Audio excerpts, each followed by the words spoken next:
Сәлеметсіздер ме, құрметті оқырмандар? Бүгін мен сіздермен бірге 15 қыркүйек есте қалар оқиғалармен бөлісетін боламын. Бүгін халықаралық демократия күні.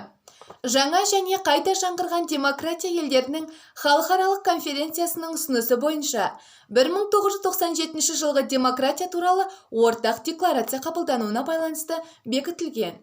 Сондай-ақ бүгін Италияның ең бір әдемі жері Брада ірімшік күні тойланады. Бұл күн сүт тағамдарын, әсіресе ірімшікті жақсы көретіндер үшін нағыз жұмақ болып саналады. Ал мерекенің басты кейіпкерлері әлемге әйгілі ірі өндірушілер емес, ұсақ фермерлер болып табылады. Сонымен бірге 15 қыркүйек әлемде арықтап жүрген адамдардың күні болып бекітілген. Бұл артық салмақ мәселесіне назар аударып, адам ағзасына зиянын тигізетін диеталардың салдары туралы айтатын күн. Көптеген телеарналарда семіздіктің зияны және одан арылу жолдары туралы арнайы бағдарламалар күні деп те атауға болады. Бүгін қатарынан 5 ел тәуелсіздік күнін атап өтеді. Гватемала, Гондурас, Коста-Рика, Никарагуа және де Сальвадор. Бұдан бөлек Әзербайжанда білім күні болса, Үндістанда инженерлер күні тойланады екен. 15 қыркүйекте әлемде болған тарихи оқиғаларға тоқталып өтсек, 1917 жылы Forbes журналының бірінші нөмірі жарық көрді. 1956 жылы Ту-104 ұшақтарымен тұрақты жолаушылар рейсі атқарыла бастады. 1959 жылы Ленин атомдық мұз жарғышы алғаш рет сапарға аттанды. 1971 жылы Greenpeace ұйымы құрылды. 15 қыркүйекте Қазақстанда болған тарихи оқиғалар. 1995 жылы Қазақстан Республикасы президенті Нұрсұлтан Әбішұлы Назарбаев Қазақстан Республикасы астанасы туралы заң күші бар жарлыққа қол қойды. 1996 жылы Алматыдан 300 шақырым қашықтықта Алматы Райымбек тасжолы бойындағы Мұратәлі деп аталатын үлкен төбеге Райымбек батырға ескерткіш орнатылды. Ескерткіш сәулетші Егізбаевтың жобасы негізінде құрылды. 2001 жылы Қазақстан Республикасының президенті Нұрсұлтан Әбішұлы Назарбаев Нью-Йорк пен Вашингтон қалаларында орын алған лаңкестік оқиғаларға байланысты Алматыдағы ақш елшілігінде болып, Америка халқына көңіл айтты және ресми мәлімдеме жасап, лаңкестіктердің айуандық істерін батыл айыптады. 2005 жылы Қазақстан Республикасының президенті жарлығымен ядролық лаңкестік актілермен күрес туралы халықаралық конвенцияға Қазақстан Республикасы атынан қол қойылды. Бұл құжат мемлекеттер арасындағы тұрақтылықты қамтамасыз ету және халықаралық лаңкестіктің алдын алу жолын кесу және оны жою жөніндегі шараларды іске асыру және халықаралық ынтымақтастықты нығайту мақсатын көздейді.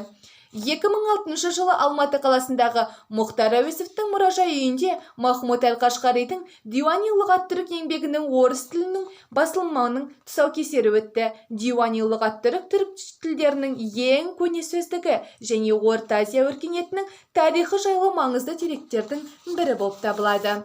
2001 жылы Астрахан облысы Красноярск ауданы Шағын Арал ауылында Бөкейхан мавзолейінің құрылысы аяқталды. Мавзолейдің биіктігі 18 метр, ені 12 метр. 2011 жылы Қазпочта акционерлік қоғамы КССР ғылым академиясының академигі, профессор физика-математика ғылымдарының докторы Орынбек Жәутіковтың туғанына 100 жыл толуына арналған айтулы мерейтойлық даталар сериясымен пошта маркасын айналымға енгізді. Номиналы 32 теңгелік пошта маркасы офсетті тәсілмен 4 бояумен тарақты перфорациямен орындалған, көлемі 18-30 мм, таралымы 30 000 дана, суретші Николай Соколов. 2013 жылы Өскемен қаласында металлургтер мәдениет сарайының кіреберіс алаңында Қазақстан аты аңызға айналған алтын металлургі Ахат Сәлемхатұлы Куленовтың қола ескерткіші ашылды. Ахат Сәлемханұлы қуғын сүргінге ұшыраған отбасынан шыққан балалар үйінде тәрбиеленген. Өмірін адамдардың игілігіне, еңбек пен жасампаздыққа арнаған жан. Оның жаңашыл инженер ретіндегі таланты Қазақстан металлургиясының ең басты кәсіпорындарының бірі Өскемен қорғасын мырыш комбинаты. Бүгінде қазмырыш құруға көмектесті. Ол КСРО жоғарғы кеңес президиумындағы алғашқы қазақ сенаторы, қарапайым жұмысшылар үшін элиталы ауыл салған санаулы басшылардың бірі болды. 2016 жылы Алматыда белгілі әнші әрі композитор Батырхан Шүкеновтің өмірі мен шығармашылығына арналған фотокөрме ашылды. Көрмеде бұрын еш жерде жарыққа шықпаған 100-ге жуық сурет көрсетілді.